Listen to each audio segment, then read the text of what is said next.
Bom dia, irmãos. A graça e a paz de Cristo. Amém?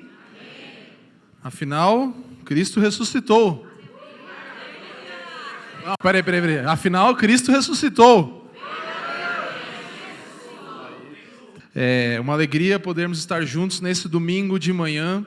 E, sem mais delongas, eu vou trazer uma breve reflexão sobre a Páscoa, no tempo que nos sobra, para a gente não estender demais também, você poder ainda almoçar com a sua família.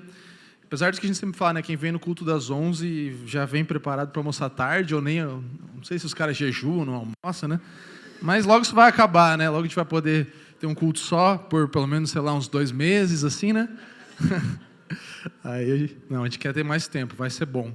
Abra sua Bíblia, sem mais delongas, no Evangelho de João. Nós, nessa manhã, estaremos baseados no tema da ressurreição, e a ideia dessa mensagem é ressurreição para que vejamos. Diga, ressurreição para que vejamos. Para que possamos ver, para que possamos entender, enxergar, de fato, através dos olhos da ressurreição de Cristo. Abra sua Bíblia no Evangelho de João, no capítulo 20. Nós estaremos lendo o texto clássico do domingo de manhã. Após entoarmos o Senhor com canções dentro dessa temática, vamos meditar nas Escrituras, nos relatos da palavra do Senhor, a partir do Evangelho de João, capítulo 20. Do primeiro versículo até o versículo 18. A palavra do Senhor diz: no primeiro dia da semana, de madrugada, quando ainda estava escuro, Maria Madalena foi ao túmulo e viu que a pedra da entrada tinha sido removida.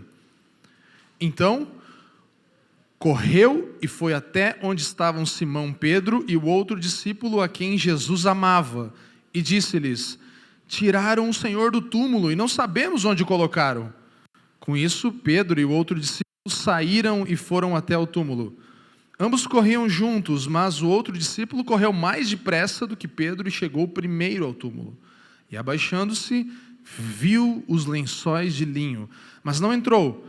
Simão Pedro, seguindo, chegou e entrou no túmulo, e ele também viu os lençóis. E o lenço que tinha estado sobre a cabeça de Jesus, e que não estava com os lençóis, mas enrolado num lugar à parte.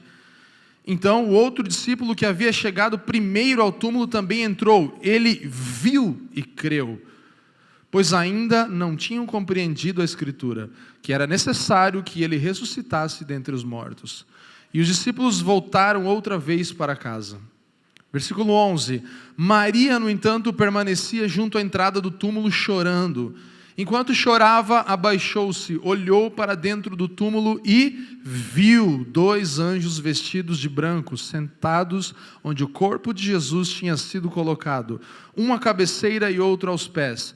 Então eles perguntaram: mulher, por que você está chorando? E ela respondeu: porque levaram o meu Senhor, e eu não sei onde o puseram. Depois de dizer isso, ela se virou para trás e viu Jesus em pé, mas não reconheceu que era Jesus. Jesus lhe perguntou: mulher, por que você está chorando? A quem você procura? E ela, supondo que ele fosse o jardineiro, respondeu: se o Senhor o tirou daqui, diga-me onde o colocou e eu o levarei. Jesus disse: Maria.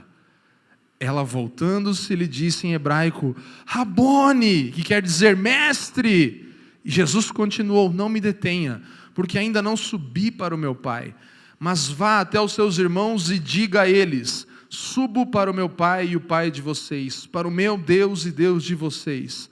Então Maria Madalena foi e anunciou aos discípulos: eu vi o Senhor. E contava que Jesus lhe tinha dito estas coisas. Esta é a palavra do Senhor. Vamos orar, meus irmãos. Pai, graças te damos por mais uma vez, em um domingo, hoje lembrar do domingo mais especial da história da humanidade. Nós te damos graças porque hoje o Senhor nos permite olhar para esse texto, vendo aquilo que um dia de fato aconteceu na história da humanidade, ter certeza disso e poder celebrar esse dia e essa estação em que estamos entrando da Páscoa. Muito obrigado, porque todo o choro já passou e hoje as lágrimas foram enxugadas e podemos olhar para frente com expectativas novas. Eu peço pelos meus irmãos que os olhos do coração e os olhos naturais e tudo que vemos ao redor seja tomado por um novo olhar, Senhor. O olhar do Evangelho, o olhar da ressurreição. Dá-nos olhos para compreender a Tua palavra, para ver as evidências de que Cristo verdadeiramente ressuscitou, para vermos o Cristo vivo, não mais um Cristo morto, para vermos a nós mesmos desse olhar e o mundo a partir de um novo olhar. Oramos em nome do Filho de Jesus, do Filho de Deus, Jesus Cristo, que vive para todos sempre. Amém. Amém, meus irmãos. Então, esse é um dia histórico, um dia maravilhoso. Há muitos fatos históricos que marcaram a humanidade, fatos como a primeira vez que o homem pisou na lua, né? Ou quando o homem deu a volta ao mundo pela primeira vez, e várias coisas aconteceram na história, várias delas talvez não fazem mudança nenhuma no nosso dia a dia, né? Você sabe o que aconteceu, mas assim, o homem pisou na lua, mas não sei muito o que aconteceu não. Para mim, no dia a dia mesmo, na prática, eu não estou vendo que isso mudou, ou outras coisas da história que aconteceram. Mas hoje nós estamos falando de um dia, de um fato na história que não só mudou alguma coisa, mas mudou toda a história. Mudou completamente como viveríamos dali para frente, como vivemos hoje. Então, esses dias, meus irmãos, são dias que nós lembramos até ontem, né, do sofrimento de Jesus Cristo até o Calvário. Lembramos da Quaresma, o período que antecede a Páscoa, nesse período de grande sofrimento e angústia de Jesus em vários momentos, até a cruz, onde o sofrimento extremo é experimentado. E isso nos faz pensar nos nossos sofrimentos. É um tempo em que a gente também lembra daquilo que a gente sofre no dia a dia. Se nós pudéssemos resumir esses dias da vida de Jesus, seriam basicamente resumidos em uma palavra: grande sofrimento, extremo sofrimento. Não qualquer sofrimento, não como o meu e o seu sofrimento, não como as nossas dores, mas um sofrimento extremo, um sofrimento intenso, um sofrimento inocente, injusto para com o Filho de Deus, porém um sofrimento voluntário. Ele escolheu sofrer em nosso lugar, Ele escolheu se entregar por mim e por você. Então nós percebemos aqui que o problema do sofrimento que nós temos hoje pode ser identificado com esse grande sofrimento de Jesus nesse período. Nós podemos olhar para o sofrimento dele. As dores que você passa, os sofrimentos que você tem, as doenças psicológicas que podem assolar alguns, as doenças físicas, a pobreza, a miséria, o mal, a injustiça, todos os sofrimentos que assolam a humanidade, que você talvez esteja vivendo. Quando eu olho para alguém, quando eu olho para os meus amigos mais de perto, eu sei de cada sofrimento que cada um está vivendo, e eles sabem dos meus e dos nossos sofrimentos também. Isso faz parte da nossa vida. Na verdade, tínhamos uma promessa de que no mundo teríamos aflições, não é verdade?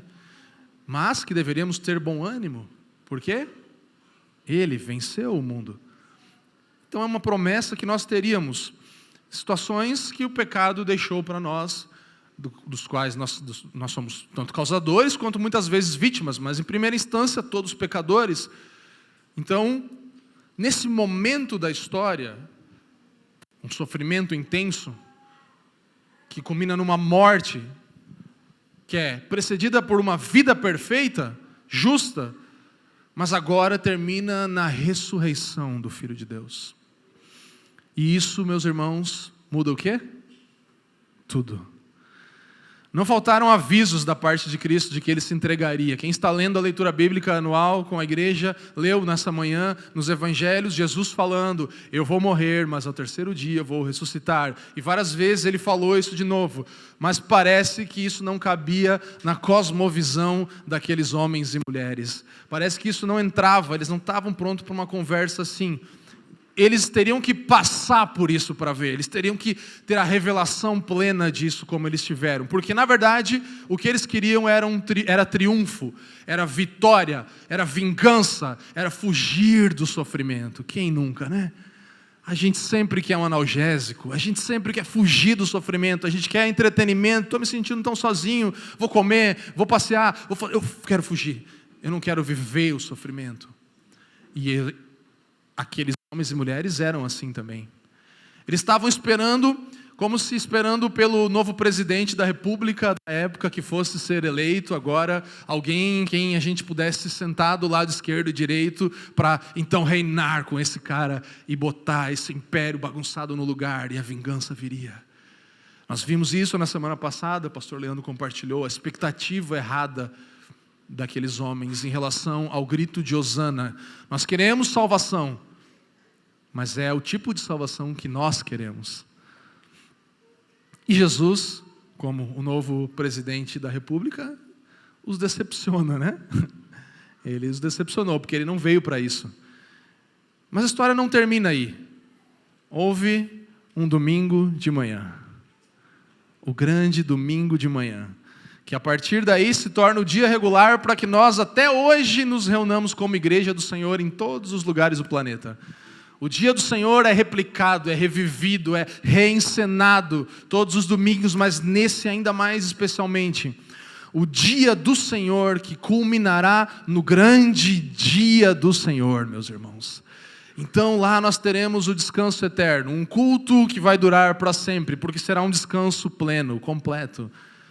Viveremos até esse dia, experimentaremos esse dia.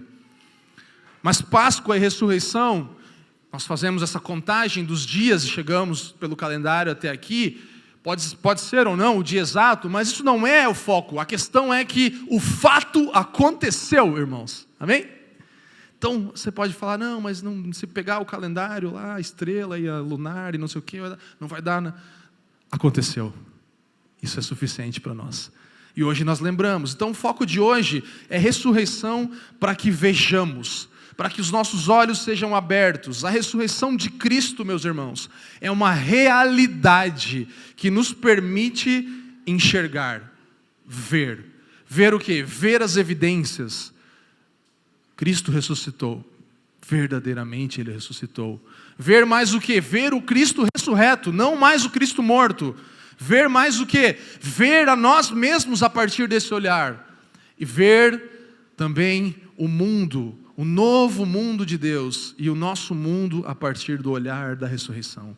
Então vamos seguir nesses 4 pontos. O primeiro, veja as evidências. Irmãos, a ressurreição é um fato verificável. Mesmo que as pessoas dessa era secular olhem para nós e falam, beleza, se você acredita nisso, que bom, você tem uma mente mais fraca e tudo bem se acreditar nisso. Não. Não é assim que nós cristãos deveríamos ser. Eu não quero acreditar em algo que não seja um fato.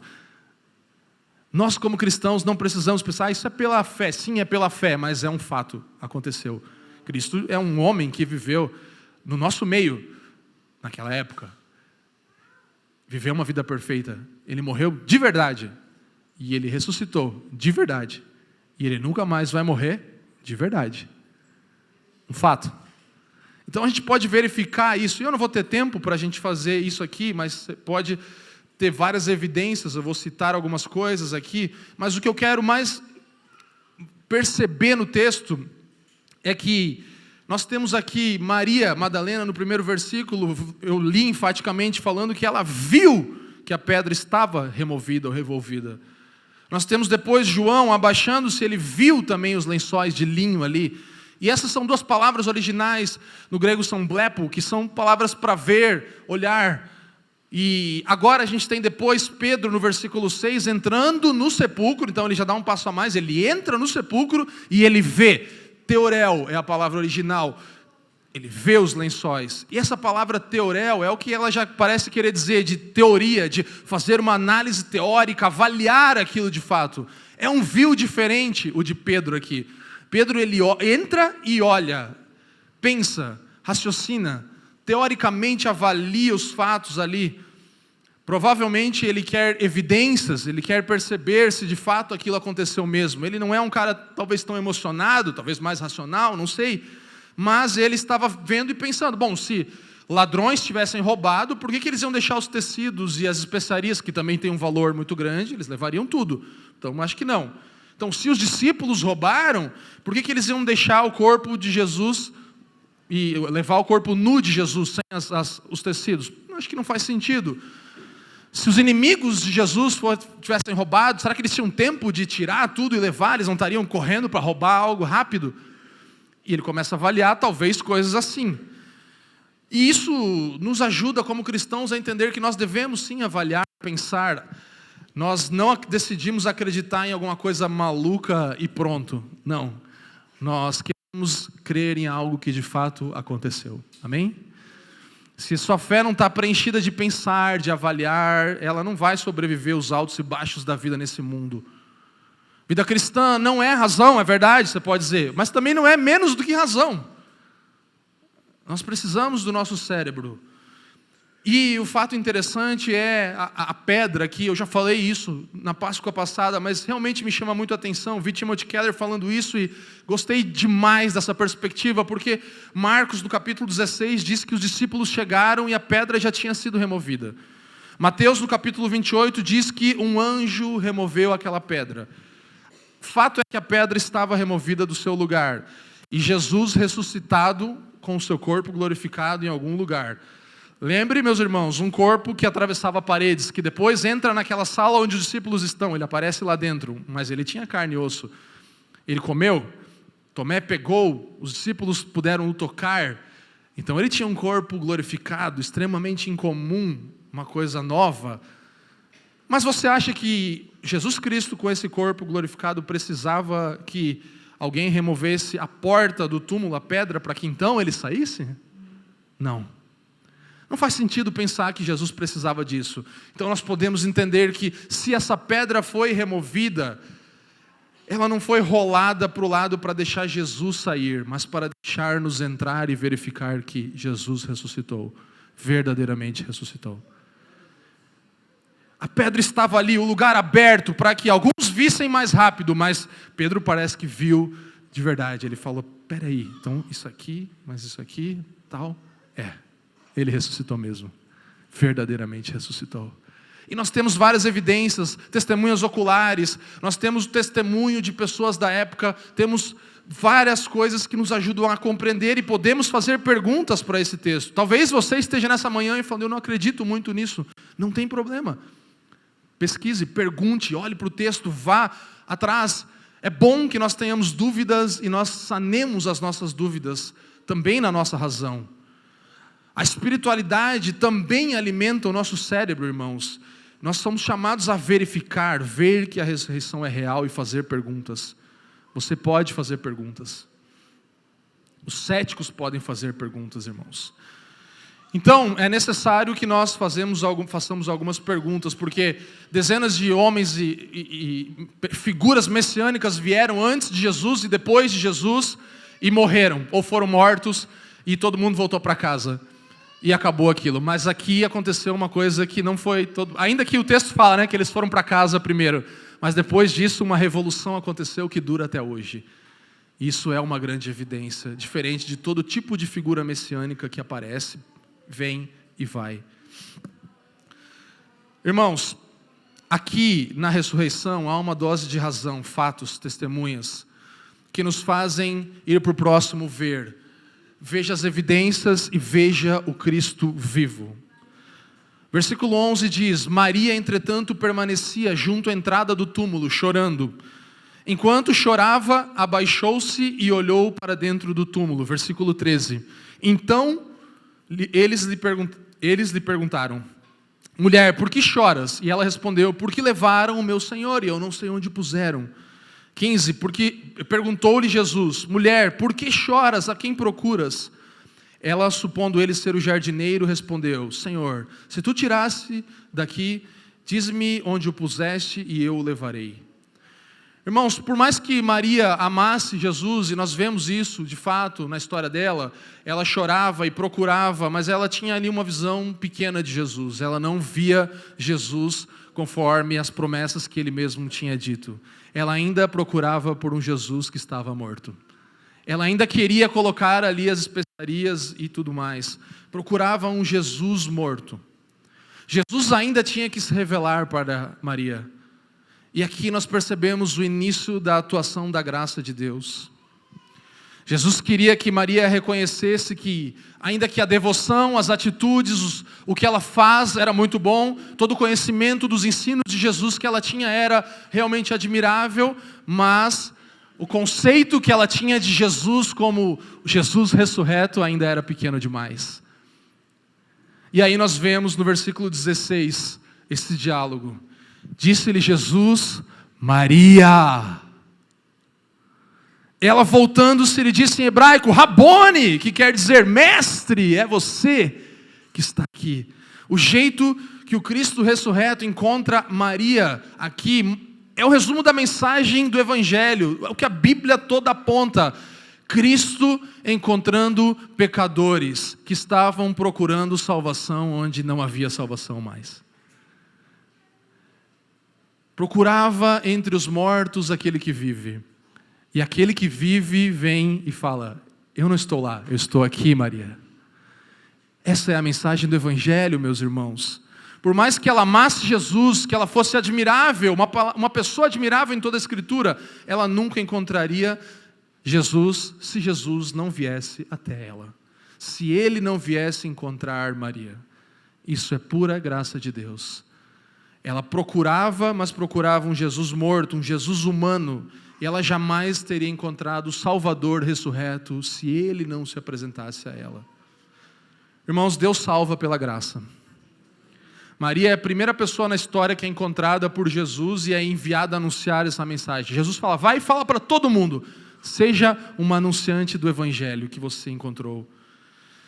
E ela é uma mulher bem complicada, né? Maria Madalena, aquela da qual Lucas diz que saíram 7 espíritos, assim como todos nós pecadores. Uma mulher com a vida destruída que tinha sido restaurada, mas ainda estava desenvolvendo a sua salvação a cada dia. O Evangelho, irmãos, é isso. Enquanto outras religiões são guiadas por um passo a passo, para você alcançar uma maturidade espiritual ou salvação, em todas as religiões você vai ter que fazer coisas. Siga isso, faça faça aquilo outro. O Evangelho não é faça, o Evangelho é está feito. Cristo ressuscitou.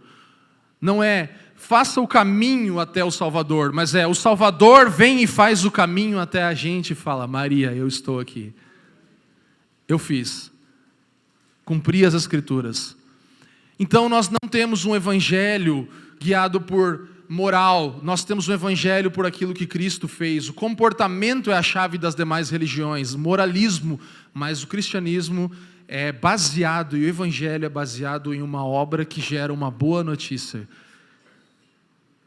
Essa boa notícia é de que Cristo fez por nós tudo aquilo que nós jamais poderíamos fazer. E de que nós procuramos entre os mortos aquele que vive, mas aquele que vive nos chamou e chamou o nosso nome, nos mostrou quem somos, nos mostrou quem Ele é, e por isso podemos segui-lo e servi-lo para sempre. Meus irmãos, nós somos salvos pelo que Jesus fez. Isso é um fato histórico, verificável, há evidências e é pessoal. Jesus ensinou muitas coisas, nós devemos ouvir os seus ensinos, mas nós precisamos confiar no que Ele fez, irmãos. Portanto, então, nós temos aqui evidências e temos um anjo rolando uma pedra para que possamos entrar e agora podemos vê-lo, o Cristo ressurreto. Mesmo depois de procurar por um Jesus morto, somos encontrados pelo Jesus que vive para sempre e o vemos. O que nos leva, então, depois de ver o Cristo vivo, vermos a nós mesmos. Veja a si mesmo. Jesus se revela a nós e nos mostra quem somos. Maria estava aqui fracassando em encontrar e reconhecer Jesus. Não sabemos O porquê, né? Mas sabemos que Cristo estava ali fazendo uma obra plena em que a revelação dele era a ênfase e não a procura de Maria. Entende? É o que nós sempre falamos, a salvação é obra de Deus, é Ele que nos encontra. Mas Jesus, então, nessas palavras maravilhosas, disse-lhe Jesus, Maria. Ela voltando-se a ele disse, Rabone, que quer dizer mestre. No momento em que ele pronuncia o nome dela, ela automaticamente reconhece quem ele é. João nos diz, no capítulo 10, que Jesus está falando essas palavras. As minhas ovelhas, o que fazem? Reconhecem a minha? Eu as conheço, e elas me seguem. Jesus se revela e agora revela Maria para Maria mesmo. Maria pode ver quem ela é.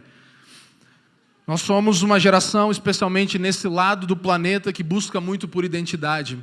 Identidade não é firmada em algo que nós pensamos sobre nós mesmos. Nos fechamos e pensamos, eu vou procurar dentro de mim mesmo a melhor versão que eu tenho. Não.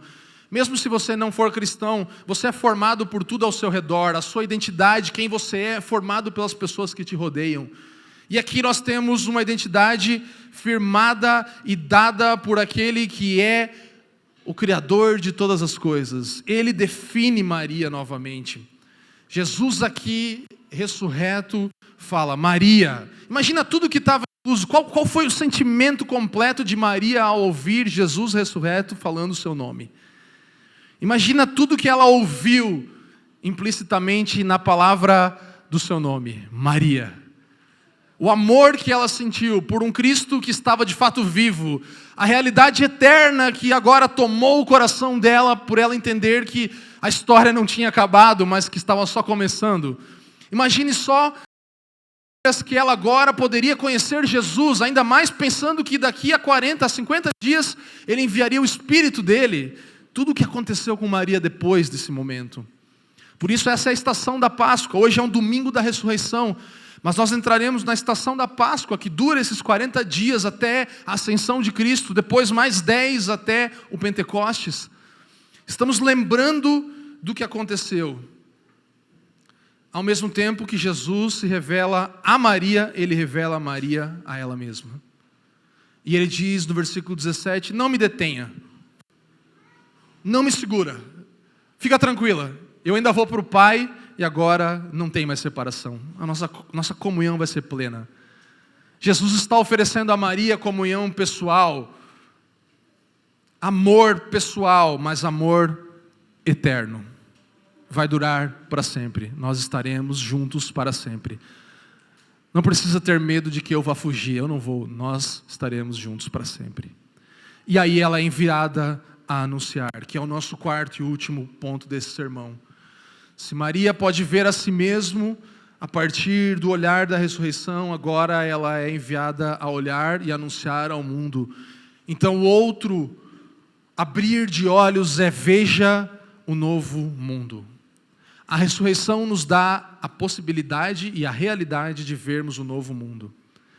Inicia-se uma revolução no mundo e em como nós enxergamos o mundo em que vivemos. Versículo 18.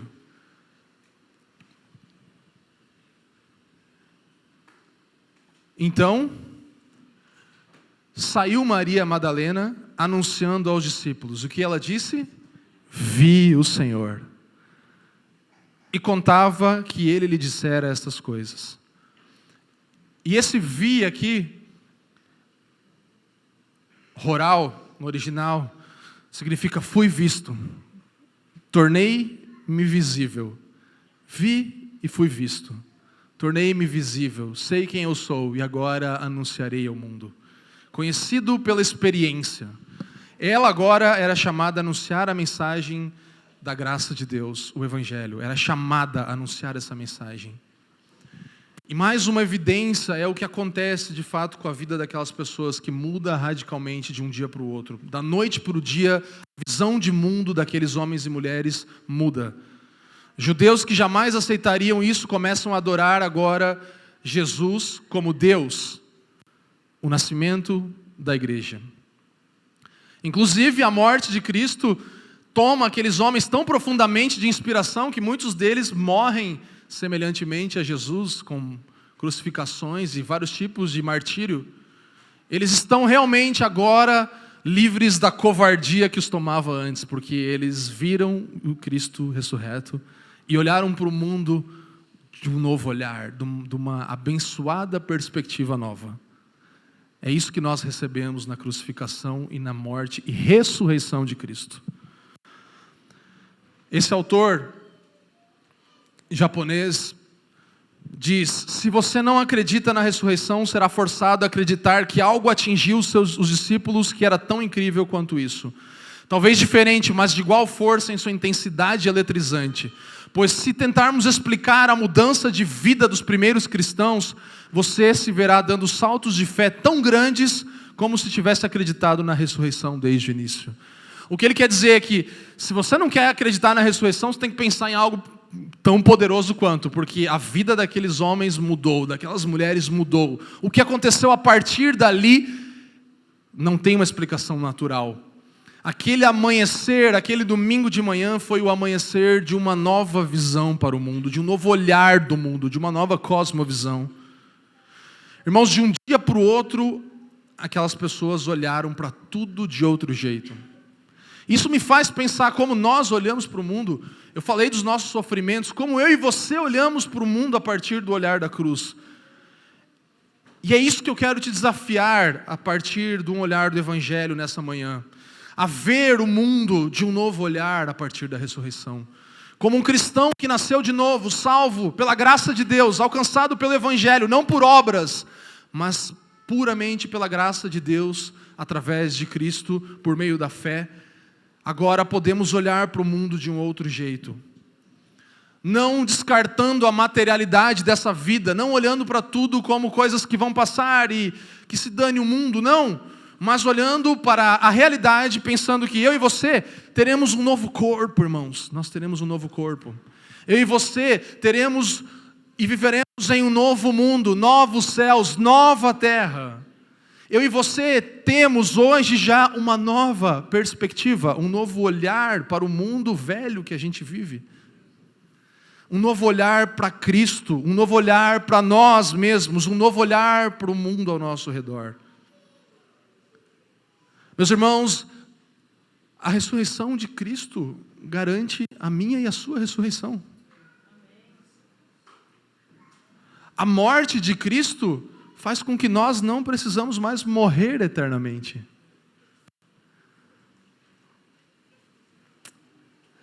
Garante ressurreição, já nos trouxe um pouco dessa nova vida que experimentaremos plenamente.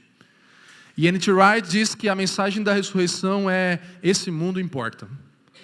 Então a gente precisa olhar para o futuro, novo mundo de Deus, mas a gente precisa olhar para o mundo velho de um olhar novo também. Olhar para frente, experimentar as realidades da criação, mas também olhar para aquilo que hoje é esse mundo caído de um olhar ressurreto, de um olhar da obra plena da cruz de Cristo. Vemos o novo mundo, mas vemos o mundo atual de um modo totalmente novo.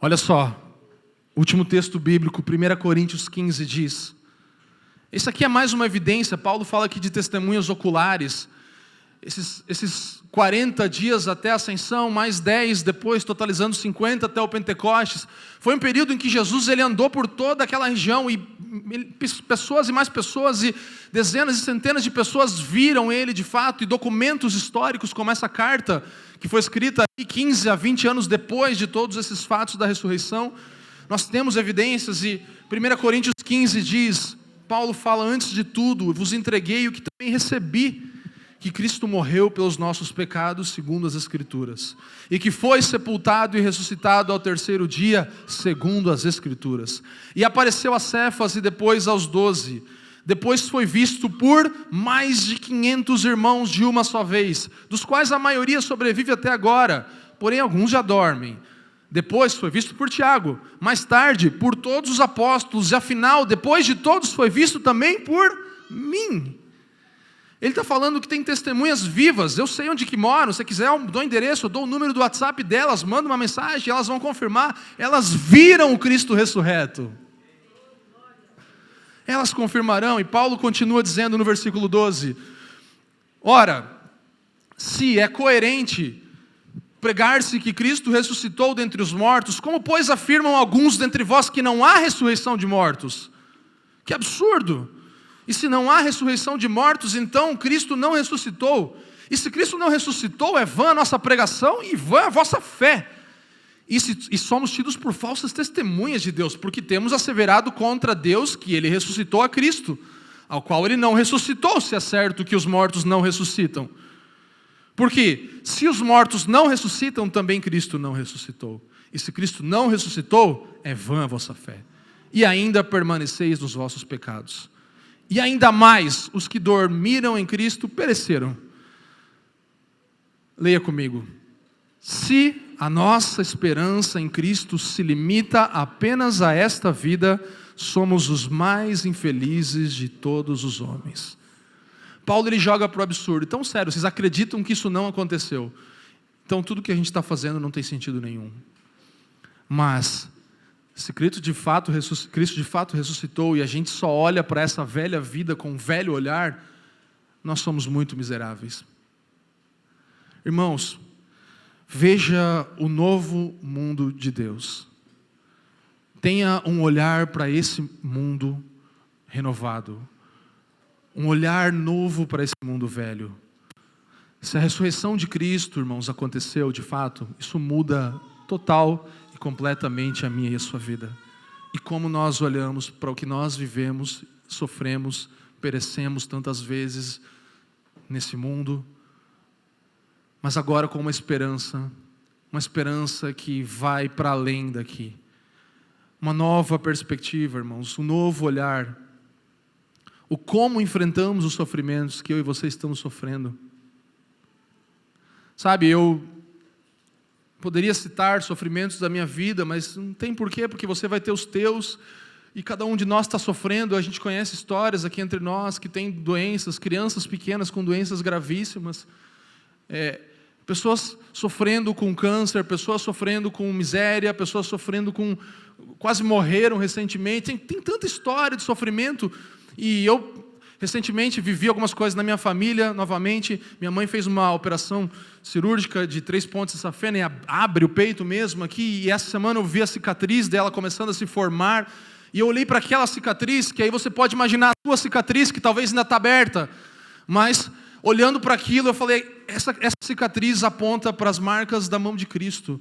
Para que a gente pudesse olhar agora e não olhar com tristeza, mas olhar com um olhar novo para essas coisas desse mundo, falando, um dia isso aí não vai existir mais. E eu estou esperando por esse dia, pelo dia em que nós não teremos mais as cicatrizes. Mas enquanto as temos, sejam feridas abertas nesse momento, olhemos para elas com esperança, para um novo mundo que estamos experimentando já agora. Nós podemos olhar em vitória até para as derrotas dessa vida. Nós podemos olhar para o novo mundo de Deus e para o velho mundo através de um olhar novo, meus irmãos. Nossa perspectiva, nosso olhar. Aqui na nossa amiga, irmã Maria, Jesus começa esse processo de enxugar de lágrimas. Ela estava chorando, Jesus fala, por que você está chorando? E Ele consola ela com a sua presença. Ele inicia uma nova realidade, quebrando a dor da separação que havia entre Maria e Ele. E nós temos o consolo de Apocalipse 21:4, que diz que Ele enxugará dos olhos toda lágrima. Não haverá mais morte, nem tristeza, nem choro, nem dor. Porque a antiga ordem já passou. Nós não vivemos mais segundo a antiga ordem, nós vivemos segundo a nova perspectiva da cruz de Cristo e da sua ressurreição, meus irmãos. Nós olhamos para esse mundo agora, nós estamos nesse momento, nós estamos agora vivendo entre essas duas realidades, meus irmãos. E aí a resposta, por que coisas ruins acontecem com pessoas boas, né, como nós, gente tão boazinha, né? Por que acontece coisa ruim com a gente? tem a sua resposta na cruz. O problema do sofrimento é resolvido na cruz do Calvário. Porque esse foi o dia que uma pessoa boa, realmente sofreu uma coisa realmente ruim. A cruz do Calvário, meus irmãos. Esse foi o único momento. Ele está enxugando as nossas lágrimas. Nós estamos nesse momento entre. A ressurreição de Cristo é um ato definitivo, determinante para as nossas vidas, meus irmãos. A perda, o luto, a dor, a doença já foram vencidas na cruz do Calvário e Cristo ressurreto nos mostra isso, irmãos. Já hoje nós podemos usufruir, mas muito em breve usufruiremos de não mais lágrimas. Hoje temos o consolo de Cristo enxugando nossas lágrimas ainda. Porque amanhã a gente ainda vai chorar. Mas daqui a alguns domingos não choraremos mais, meus irmãos. Daqui a alguns domingos nós teremos somente sorrisos e alegria, porque de fato estaremos no novo mundo pleno de Deus. Mas já temos um olhar para esse mundo caído que é renovado. Seja invadido pela esperança do Evangelho nessa manhã. Seja cheio de ânimo para olhar para o que você vai viver a cada dia, a partir de um novo olhar. A partir de uma nova perspectiva. Irmãos, a ressurreição de Cristo ela é diferente de todas as ressurreições da Bíblia. Lázaro foi ressurreto, mas ele morre de novo. A filha de Jairo, mas ele não só voltou à vida, mas ele voltou à vida, seu corpo foi renovado, um novo corpo, e ele nunca mais morreu, meus irmãos. Ele nunca mais morreu. A morte dele significa que não há mais morte para nós. A vida e a ressurreição dele significa a nossa vida e a ressurreição. Nós vivemos segundo os padrões do Cristo ressurreto. A história de Jesus muda todas as histórias. A sua história, a minha história, a história dos contos de fada, a história dos filmes e de tudo que você vê. Tudo isso, de alguma forma, quando temos momentos felizes e de alegria, nós lembramos, isso só é possível por causa da graça de Cristo. E Tolkien, um grande escritor de histórias, ele diz, para encerrar minha última citação, porque a marca de uma boa história, que por mais selvagens que sejam os seus acontecimentos, por mais fantásticas ou terríveis que sejam as aventuras, quando chega a virada, o plot twist, né? Uma respiração ofegante, uma elevação das batidas do coração, a ponto de trazer lágrimas tão agudas quanto as proporcionadas por qualquer forma de arte. Quando chega a virada repentina, temos um vislumbre penetrante de alegria e do desejo do coração, aquilo que ansiávamos, que por um momento sai para fora do quadro, rasga de fato a própria teia da história e deixa surgir um brilho. Alegria além dos muros do mundo, comovente como a dor.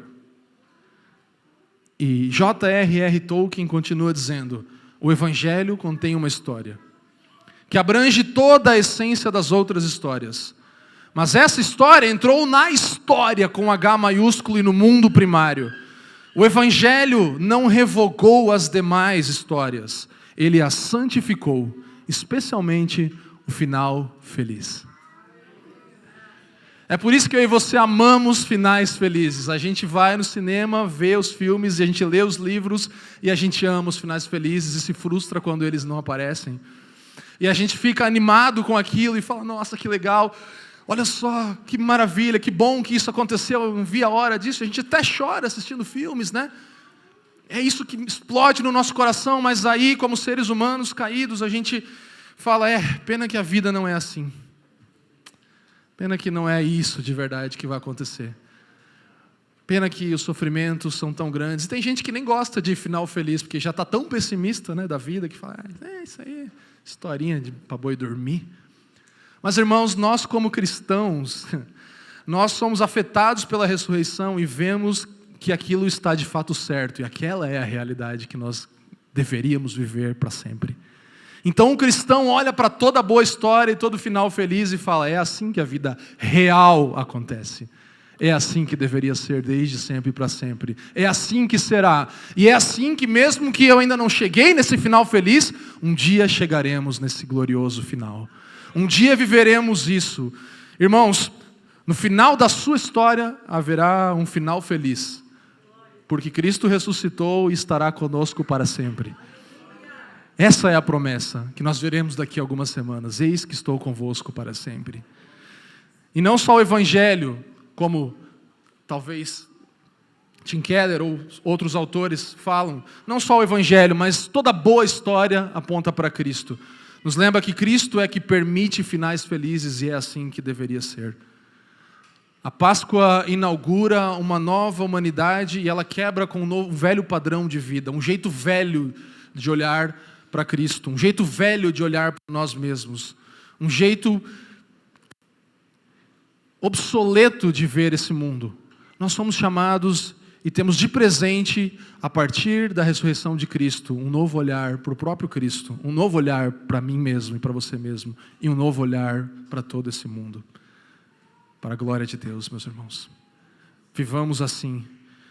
E se ontem, sábado, era um dia de silêncio, um dia de muita dor, nós estivemos entre a morte e a ressurreição do Senhor, hoje nós estamos entre a ressurreição dele, que já aconteceu, e a nossa, que um dia acontecerá. Nós estamos em um novo entre. Só que esse entre não é escuro como ontem, ele é cheio de glimpses, de pequenos raios de luz que vêm, vez após vez, nos lembrando da eternidade. Então a gente tem isso através do Evangelho, por isso você deveria recorrer à sua Bíblia todos os dias da sua vida, para ter pequenos raios de luz dentro desse entre, que ainda tem um pouco de sofrimento, mas tem luz da ressurreição sobre você, meu irmão. Deixa a luz da ressurreição brilhar sobre você, que nós possamos, irmãos, olhar para a cruz, ir até lá, ver o que de fato aconteceu, veja, e a partir de lá, olhe para você, olhe para Cristo vivo, olhe para você e olhe para o mundo a partir de um novo olhar, pelo olhar do Cristo ressurreto. Coloca o óculos da cruz. Imagina que você tem um óculos com o formato de uma cruz, e você olha, coloca aquilo, como que você vai ver? Tudo você vai ver, uma cruz vazia. Porque até as realidades ruins desse mundo apontam para a glória do Cordeiro de Deus que já venceu elas, meus irmãos.